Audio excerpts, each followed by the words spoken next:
Hello friends, welcome to இன்ப பயணம் YouTube channel. எல்லோரும் எப்படி இருக்கீங்க? நல்லா இருக்கீங்களா? நாங்கள் எல்லாருமே ரொம்ப நல்லா இருக்கோங்க. வாங்க வீடியோக்குள்ளே போகலாம்.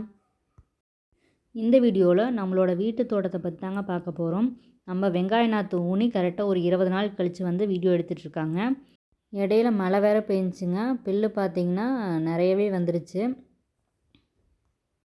பூசணி செடி வந்து சூப்பராக வந்துட்டுருக்குங்க. இன்னொரு செடி வந்து முளைச்சிச்சு. அது வந்து என்னன்னு தெரியலைங்க, அழுகி போச்சு.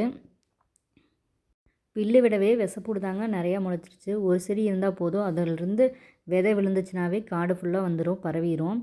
இதில் பார்த்திங்கன்னா நிறையா கீரை வந்து முளைச்சிருக்குங்க. பச்சை தண்டு கீரை, சிவப்பு தண்டு கீரை. நாங்கள் விதையே போடல, ஏற்கனவே வந்து ஒரு செடி இருந்துச்சுங்க. அதிலிருந்து விதை வந்து உளுந்து கொஞ்சம் கொஞ்சம் முளைச்சிருக்குது. நம்ம நட்டு வச்ச நாற்றுமே வந்து சூப்பராக வந்துட்டுருக்குதுங்க. இதில் நிறையா வந்து ரக்கரி வெரைட்டிஸ் எல்லாம் இருக்குது. தொய்யக்கீரை, பண்ணைக்கீரை அப்படின்னு நிறையவே இருந்துச்சு. ஒரு விசைக்கு பருப்புக்குள்ளே போடுறதுக்கு வந்து நம்மளுக்கு கரெக்டாக இருக்குங்க. பார்த்திங்கனாவே தெரியும், நல்லாவே சின்ன சின்னதாக நல்லா இப்போ தான் முளைச்சிக்கிட்டு இருக்கு. கம்பி வேலி வந்து போட்டிருக்கனாலையும் அது மரப்புக்கு வந்து பச்சை வலை கட்டியிருக்கனாலையும் மயிலுக்கு வந்து தெரியலிங்க. இல்லைன்னா வந்து வெங்காய நாற்றெல்லாம் வந்து கொத்தி கொத்தி சாப்பிட்டு போயிடும். போன வீடியோவில் கேட்டிருந்தேன் இல்லைங்களா, அந்த நாற்றோட பேர் தெரிஞ்சால் சொல்லுங்கன்னு. அது வந்து காலிஃப்ளவர் நாற்றுங்க. இப்போ தான் நாங்கள் ஃபஸ்ட் டைம் வந்து ஊனியிருக்கிறோம். எப்படி வரப்போகுதுன்னு தெரியல. கண்டிப்பாக அதோட அப்டேட் வந்து சொல்கிறேங்க. நாற்றெல்லாம் ஊன்றக்காக முதல் தடவை வந்து உழவு ஓட்டுறப்பயே அந்த கொடியெல்லாம் வந்து பிடுங்கி விட்டுருந்தேங்க. ஆனாலுமே வந்து தப்பிச்சு அது வந்து வந்துருச்சு. இங்கே பார்த்தீங்கன்னாவே தெரியும், நிறையா வந்து காய் பிடிச்சிருக்குதுங்க. மாதுளஞ்செடி வந்து தெரியாத அளவுக்கு கொடி வந்து மூடிடுச்சு. கோவக்காயில் வந்து அவ்வளோ சத்துக்கள் இருக்குதுங்க. உங்களுக்கு காயாக கிடைச்சாலும் சாப்பிட்டுக்கலாம், இல்லை பழமாக கிடைச்சாலும் வந்து அது சூப்பரான டேஸ்ட்டாக இருக்கும். காற்றுள்ள போதே தூற்றிக்கொள்னு சொல்கிறாங்கல்ல, அதுபோல் சீசனில் வர காயாகட்டும் பழமாகட்டும் எது கிடைச்சாலும் மிஸ் பண்ணாமல் சாப்பிட்ருங்க. அதில் வந்து அவ்வளோ சத்துக்கள் வந்து இருக்கும். போட்டி போட்டு கொடி வந்து படர்ந்துட்டுருக்குங்க. இதே மாதிரி வெள்ளாட்டு கொடி பார்த்திங்கன்னா அதுவும் படர்ந்துக்கிட்டு தான் இருக்குது. பழம் பார்த்திங்கன்னா சூப்பராகவே பழுத்துருக்குங்க. நிறையா வந்து கிளி கொத்தி கீழே போட்டுருச்சு. கொடி எவ்வளோ வேகமாக போட்டி போட்டு போகுதோ அதே போல் வந்து காய் வந்து நிறைய வந்து பிடிச்சிட்ருக்குங்க. போட்டி போட்டு பிடிக்குது. இது கோவக்காயோட பழம் பார்க்குறக்கு இப்படி தாங்க இருக்கும். கோவக்காயை பறிக்காத விட்டுரும் அப்படின்னா செடியிலே வந்து பழுத்து போயிருங்க. நிறையா வந்து பழமெல்லாம் கீழே விழுந்து கிடக்குதுங்க. இது பார்த்திங்கன்னா ஃபுல்லாக பூச்செடி மேலாம் படர்ந்துருச்சு. இனி அதை என்ன பண்ணுறேனே தெரியல. கண்டிப்பாக நெக்ஸ்ட் டைம் இந்த கோவச்செடியில் எவ்வளோ காய் பொறிச்சோம் அப்படிங்கிறத வந்து வீடியோவில் வந்து போடுறேங்க. இங்கே பார்த்தீங்கன்னா கொடிக்கு கீழே வந்து கொதினா வந்து நட்டு விட்டுருந்தோம். சூப்பராக வந்துட்டுருக்கு. இதே போல் வெள்ளை பூசணி செடி வந்து வந்துட்டுருக்குங்க. கொஞ்சம் லைட்டாக நோவாட்டம் வந்திருக்கு. நீ பார்க்கலாம் எப்படி வருதுன்னு. ஓவராலாக பார்க்குறக்கு இப்படி தாங்க இருக்குது. இவ்வளோ இடம் இருக்குது, எதுக்காக அந்த கொஞ்சோண்டு இடத்துல மட்டும் நாற்று வந்து ஊனியிருக்கோம் அப்படின்னு யோசிச்சிருப்பீங்க. இதாங்க காரணம். மட்டையெல்லாம் விழுந்துச்சுன்னு பார்த்தீங்கன்னா செடியெல்லாம் வந்து இதாயிரும். பார்த்தீங்கன்னாவே தெரியும், பூசணி செடி கொஞ்சம் தள்ளி வந்து மட்டை விழுந்துருச்சு. அதே பூசணி செடி மேலே விழுந்துருச்சுன்னா அந்த செடி வந்து அவ்வளோதாங்க. நிறைய வந்து மட்டையோ காயோ விழுந்துச்சு அப்படின்னா செடி வந்து உடஞ்சி போச்சுன்னா அந்தளவுக்கு காய் வந்து நம்மளுக்கு கொடுக்காது, அடிபட்டு போயிடும். பார்த்திங்கனாவே தெரியும், நாற்று மேலேயே வந்து மட்டை வந்து விழுந்துருச்சு. இந்த காரணத்தினால தான் அந்த சைடு ஃபுல்லாக வந்து எந்த நாற்றுமே ஊனலைங்க.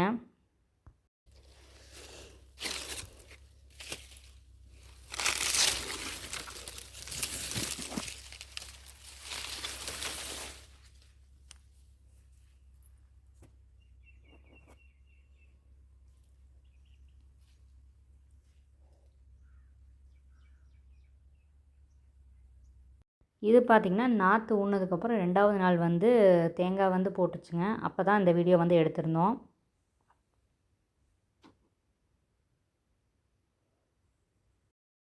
வாங்க நம்ம குட்டி வீட்டு தோட்ட அறுவடை வந்து பார்க்கலாங்க. இந்த கீரை செடி வந்து விதைக்காக விட்டுருக்குறோம். நல்லா காஞ்சிருச்சு அப்படின்னா நம்ம விதைக்கு வந்து எடுத்து வச்சுக்கலாம். தக்காளி பார்க்குறக்கே அவ்வளோ கலர்ஃபுல்லாக இருக்குங்க. செடி பார்த்திங்கன்னா அந்தளவுக்கு தளத்தளன்னு இல்லை. காய் பார்த்திங்கன்னா நல்லா பெருசு பெருசாக தான் வந்து நம்மளுக்கு காய் வந்து கிடச்சிருக்கு. நான் ஏற்கனவே ஒரு 4 காய் வந்து பொறிச்சிட்டேங்க. இப்போ மறுபடியும் இது 2வது அறுவடை வந்து உங்களுக்கு காமிக்கிறேன். இது பார்த்திங்கன்னா ஏதோ அணிலோ ஏதோ வந்து கடிச்சிட்டு போயிடுச்சு. சரி, அதனால் தனியாக எடுத்து வச்சாலும் அப்படியே வந்து கீழே வச்சுட்டு மண்ணுக்குள்ளே போட்டோம் அப்படின்னா அது காய்ஞ்சி அதே வந்து நாற்று நம்மளுக்கு கிடைக்குங்க. தக்காளி பார்க்குறக்கே நல்லா செக்கச்செவேன்னு கண்ணை பறிக்குதுங்க. நான் எப்பயுமே வந்து தக்காளி ஃபுல்லாக பழுத்ததுக்கப்புறம் தான் பொரிப்பேன். அதாவது அரைக்காயில் வந்து பழுத்ததுக்கப்புறம் பொரிப்பாங்க. நான் வந்து ஃபுல்லாக பழுத்ததுக்கப்புறம் தான் வந்து பொரிப்பேங்க. ஒரு செடியில் மட்டும்தாங்க சின்ன காயாக வந்து காய்ச்சிட்ருக்கு.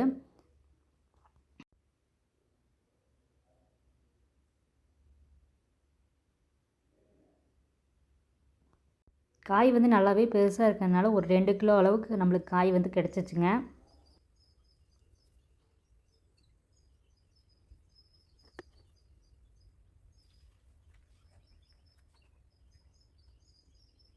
வாங்க அடுத்ததாக நம்ம கீரையெல்லாம் போட்டிருந்தோம் இல்லைங்களா, கொத்தமல்லி அதெல்லாம் போட்டிருந்தது எப்படி முளைச்சிருக்கு அப்படின்னு பார்க்கலாம்.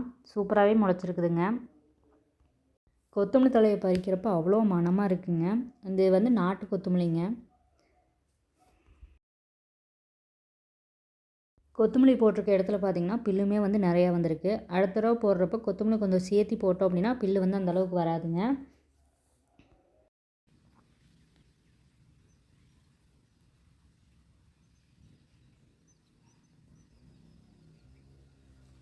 நம்ம வீட்டு செலவுக்கு கொத்தமல்லி போட்டது வந்து போதுமான அளவுக்கு இருக்குங்க. நம்ம சட்னி செய்கிறோம் அப்படின்னா அதுக்கு இது பண்ணிக்குவோம். அதே மாதிரி குழம்புக்கு ரசத்துக்கு போகிறதுக்கு தான் இது பண்ணுவோம். அடுத்தது பார்த்திங்கன்னா சிவப்பு கீரை, அதாவது ரத்தக்கீரைன்னு சொல்லுவாங்கள்ல, அது தாங்க போட்டிருந்தோம். அது அந்த அளவுக்கு முளைக்கல. ஒரு ஒரு 10 செடி பக்கமாக தாங்க முளைச்சிருந்துச்சி. அது விதையோட மிஸ்டேக்கா அது என்னென்னு தெரியல. நீ இன்னொரு தடவை போட்டு பார்த்தோம் அப்படின்னா அது தெரிஞ்சுக்கலாம். அடுத்து பார்த்திங்கன்னா இந்த ஓரத்தில் மரத்துக்கிட்ட வந்து பீக்கிஞ்செடி வந்து ஒன்று விட்டுருந்தோம். வந்து சூப்பராகவே வந்துருச்சு. இது பார்த்திங்கன்னா சிவப்பு கீரை, அதாவது தண்டுக்கீரைன்னு சொல்லுவீங்களா, அதுதாங்க. சூப்பராகவே முளைச்சிருக்கு. அடுத்து பார்த்திங்கன்னா பச்சைக்கீரை, அது வந்து சூப்பராகவே முளைச்சிருக்குதுங்க. நாங்கள் போட்டதுலேயே வந்து சிவப்பு தண்டுக்கீரையும் பச்சைக்கீரையும் தான் வந்து சூப்பராகவே முளைச்சிருக்குது. அடுத்து பார்த்திங்கன்னா சிறுகீரை வந்து போட்டிருந்தோம். இது வந்து அந்தளவுக்குமே வந்து முளைக்கலைங்க. அதே போல் இங்கேயும் வந்து பீக்கிஞ்செடி வந்து ஊனிகிட்ருந்தாங்க. இது வந்து மரத்தில் வந்து போச்சு. அதை வந்து கீழே எடுத்து விட்டுட்டோம். மரத்தில் வந்து விட்டுட்டோம் அப்படின்னா வெயிட்டு தாங்காமல், கொடி வந்து நல்லா படறதுக்கு வெயிட்டு தாங்காமல் வந்து மட்டை வந்து தொங்கி போயிருங்க. இதுதான் வந்து சிறுகீரை. இதுவும் வந்து கொஞ்சம் சொட்டை சொட்டையாக தாங்க முளைச்சிருக்குது.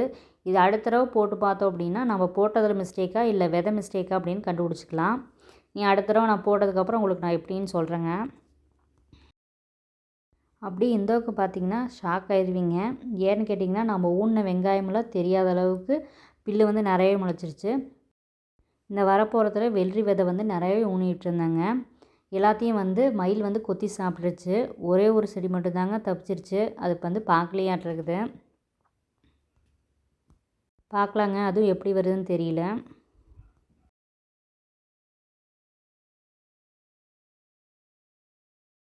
நம்ம ஊனி விட்ட நாற்று விதையெல்லாம் தெரியாத அளவுக்கு புல்லு வந்து நிறையவே வந்துருச்சு.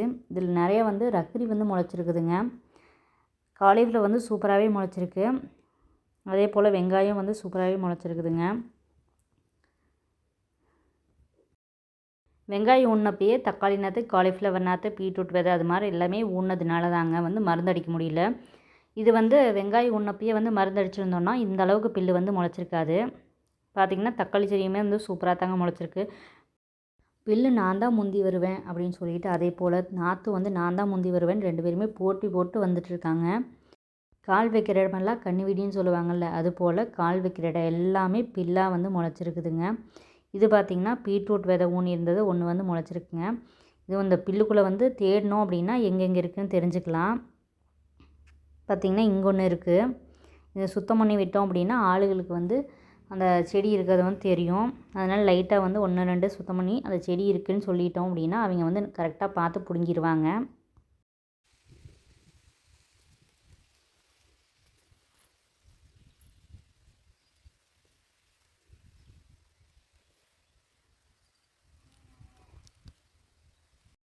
இந்த 2 பாரில் வந்து அந்த அளவுக்கு புல்லு வந்து வரலைங்க. பார்த்திங்கனாவே தெரியும். இதுலேயும் பார்த்திங்கன்னா நிறைய ரக்கரி வந்து முளைச்சிருக்குதுங்க. பொரிச்சோம் அப்படின்னா ஒரு வசைக்கு குழம்புக்கு வந்து ஆகும். தனியாகவும் கிடைக்கலாம், இல்லை பச்சை பருப்புக்குள்ளே வந்து போட்டும் வந்து கிடைக்கலாம். அப்படி வச்சாலும் சூப்பராக இருக்குங்க.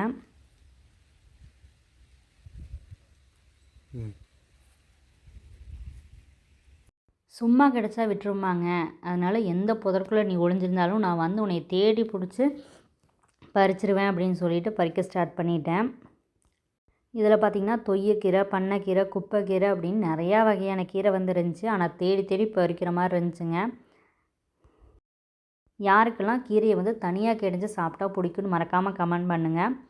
நிறையா வந்து இருந்துச்சு அப்படின்னு பார்த்தீங்கன்னா தனியாகவே கெடைஞ்சிருவோம். இல்லை கொஞ்சமாக இருக்குன்னா பச்சை பயிறு இருக்கு பாருங்கள், அதுக்குள்ளே வந்து போட்டு ஃபுல்லாக கெடைஞ்சி சாப்பிடுவோம். செம்ம டேஸ்ட்டாக இருக்குங்க. அப்படியே அமிர்தம் போல் இருக்கும்.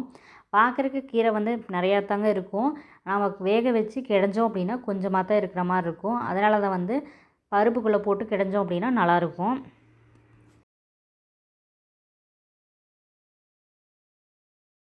நம்ம தோட்டத்துக்கு மஞ்சத்தாள் அறுக்கிறதுக்கு வந்து ஆட்கள் வந்திருந்தாங்க. அவங்களே வந்து வர சொல்லி பில்லை வந்து பிடுங்க சொல்லிட்டாங்க. அவங்க இந்த பில்லை பார்த்தனையுமே ஷாக் ஆகிட்டாங்க. என்னாரண்டா இதை பிடுங்கி முடிக்கிறதுக்கு அப்படின்னு. அவங்க வந்தன்னையும் பில்லை வந்து கையிலேயே பிடுங்கி விட்டுருங்கன்னு தாங்க சொன்னோம். அவங்க தான் இருந்துட்டு பில்லை கையில் பிடுங்கிறதுக்கு வந்து கொஞ்சம் லேட் ஆகும், அதனால் கொத்தில் வந்து கீறி விட்டோம் அப்படின்னா எடுக்கிறக்கும் சீக்கிரம் வந்து காடும் வந்து பில்லு பிடுங்கிடலாம் அப்படின்னு கொத்தில் வந்து இது பண்ணிகிட்டு இருந்தாங்க. போன வீடியோவில் கேட்டிருந்தேன் இல்லைங்களா, இந்த நாற்றோட பேர் தெரிஞ்சால் சொல்லுங்கன்னு. இது வந்து காலிஃப்ளவர் நாற்றுங்க. ஒட்டுக்காய் வந்து பதியம் போட்டு வச்சுருந்தோம். மறுபடி தனித்தனியாக எடுத்து வச்சு 1 மாதம் கழித்து பார்க்குறக்கு இப்படி தாங்க இருக்குது.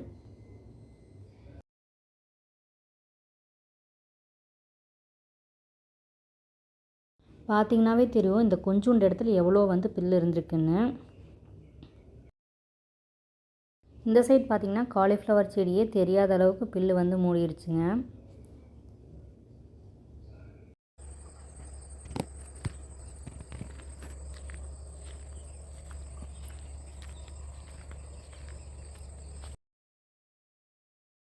நம்ம தோட்டத்தில் பில்லு எல்லாத்தையும் சுத்தம் பண்ணதுக்கப்புறம் பார்க்குறக்கு இப்படி தாங்க இருக்குது.